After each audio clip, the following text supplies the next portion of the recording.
So tonight I've been listening to 80s music, so it made me think of fun times in the 80s.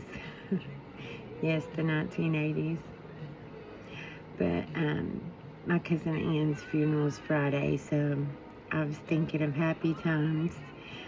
One time, me and Ann and Tonia Sims, I think we were in the 7th grade, and we decided to lay out school.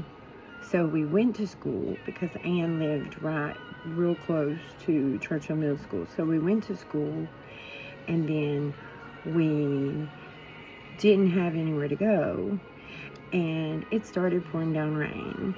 So as soon as we left the school that morning, we went out towards Ann's house.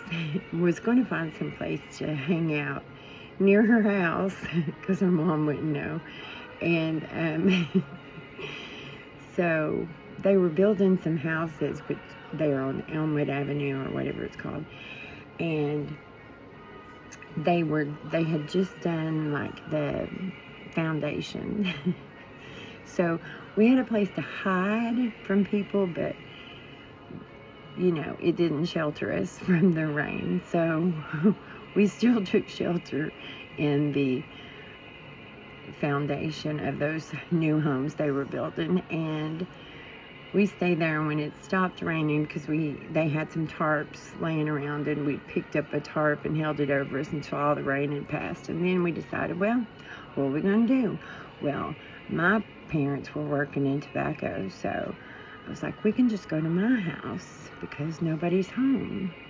So we went to the railroad tracks behind Amico and Churchill on Main Street, which is now Quick Stop Marathon or whatever. Anyway, we got on the railroad tracks and we walked, and then we got real scared when we had to cross the highway because we were like, oh great, everyone's going to see us.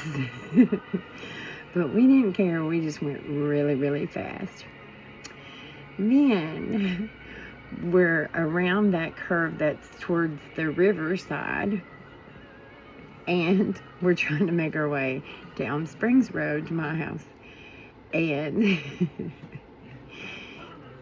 here comes a train.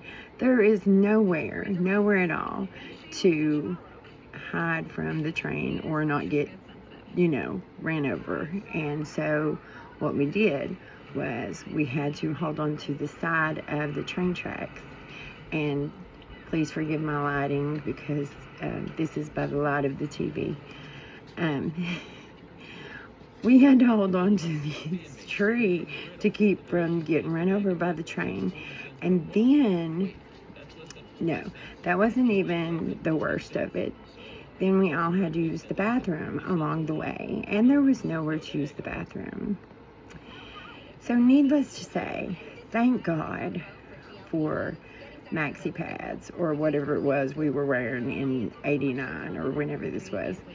So I know too much information, but it's hysterically funny. So then we make it on down towards where Halston Mills is, and we have to go across train trestles. Well, those train trestles had gaps in between each trestle that was almost the length of our body. So it's kind of like you got to be real careful when stepping out because you will fall. And Anne, being so short, she was terrified. She's like, no, y'all just go on and I'll just stay here and go back later. And there was no way. We weren't going to make it almost all the way there because we were about to New Canton, and it was like, no, there's no stopping. We're not going to leave you here, and that's crazy. So what we did was she agreed to get down on all four, and she would reach out real big, and me and Tonya were on each end of her and making sure that we had hold of her so she wouldn't freak out. But it was hysterically funny. And we still laugh about that to this day. But when we made it home to my house, the bathtub was a mess because we had to take off all of our muddy clothes because we were soaked in mud and just drenched. And we had to, each take baths and then lay our muddy clothes in the bathtub. And then we just had to try to rinse them out in the bathtub because we were like, none of us knew how to work that old washing machine that we had. We got everything like dry and cleaned up. It was already the end of the day. My mom and dad and brother came home and they were like, why are all y'all here? And we were like, well, we just decided we would come here after school, and Anne and Tonia might spend the night. So the point of this story is because I don't get it telling enough, and Anne's got her 2 daughters and her grandkids are too young for me to tell the story to, and Tonia's kids, I don't see them anymore, and so, maybe they'll find this and they'll hear this little funny story about me and their mom and Anne, and maybe they'll have a little laugh. So I just thought I'd share this.